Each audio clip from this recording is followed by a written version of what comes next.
Now and speak with Democratic Congressman Adam Schiff, member of the Appropriations and Intelligence Committees. Welcome to you. It's nice to see you, and it looks like you're in a nice place there, Florida. Good to see you. Good. Yes, very nice. All right. Well, let's first of all get your reaction to the number for the Obamacare marketplace. 476,000 people have filed applications, not enrolled yet. This on the federal and state exchanges. So at this rate, do you think the projection for 7 million enrolled in 6 months is realistic? Well, I think it's realistic, but certainly going to have to do a better job with the website. It's been very frustrating that people have had difficulty logging on and applying. You know, the numbers of people who have been trying are very encouraging. There's obviously a lot of interest in enrolling in the health insurance exchanges, but you don't get a second chance to make a first impression, and the first impression wasn't very positive. A lot of frustration for people trying to apply and log on.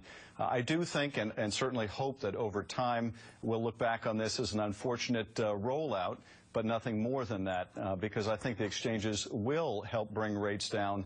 And for small businesses and self-employed people, I think they're already seeing they can get much better plans at much lower cost. So at the end of the day, I hope it's an early blip, but certainly an unfortunate one. Okay.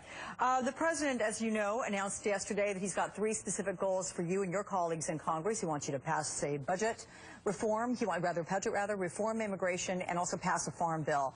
With 2 more funding deadlines just these few months down the road, do you think anything can really get accomplished? Well, absolutely things can get accomplished. Whether they will depends very significantly on what the Speaker decides to do. Take immigration, for example. We have a very similar dynamic there in the sense that the Senate, like the shutdown deal, passed an overwhelmingly bipartisan measure, and in this case, an immigration in June.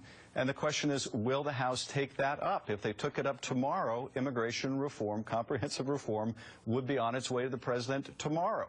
The question is, will the Speaker do that, or will the Speaker ignore the wishes of the majority of Americans and the majority of members of Congress and continue to cater to that small group, the Tea Party group, and their allies?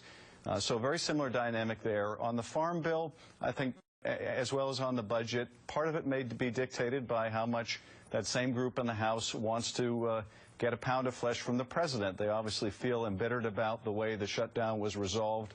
I hope they think with their heads and try to do what's best for the country. If so, we can certainly make progress on all of those issues. The Associated Press has characterized this to-do list that I just mentioned as meager compared to what the president envisioned at the start of his second term. Do you get a sense of lowered expectations at the White House and among Democrats in Congress? Because we're not hearing anything about things like gun control legislation, climate change, raising minimum wage, expanding preschool education. You know, they are dramatically reduced expectations, and you can see why. If it's this difficult just to keep the government open, then tackling some of these more difficult problems is going to be a real challenge. Immigration, though, I wouldn't understate the significance of that issue. We've been trying for a comprehensive bill for more than a decade without success. We've never gotten this close. Now we have a bill, a very good comprehensive bill that has already passed the Senate. So we're closer to reaching that goal than we've ever been.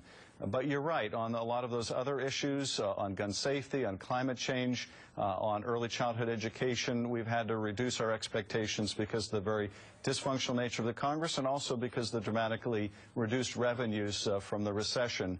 But I hope we can find a way to get past this. I hope that we'll learn from this bitter experience that we've been through.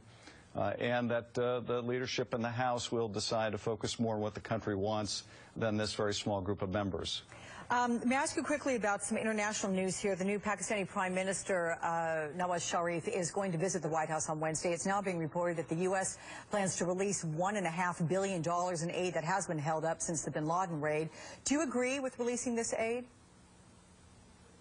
Well, It's really in our self-interest to make sure that they spend these resources in dealing with the terrorism problem. It's not obviously confined to Pakistan and Afghanistan. It affects us very deeply. So as much as it's tempting to cut that aid off, we certainly have a lot of issues with the Pakistani government.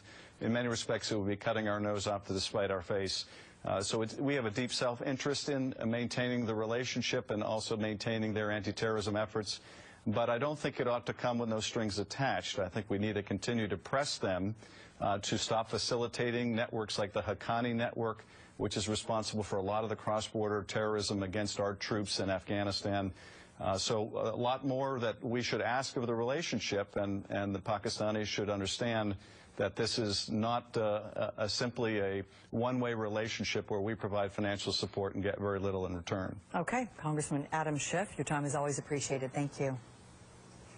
Thank you. And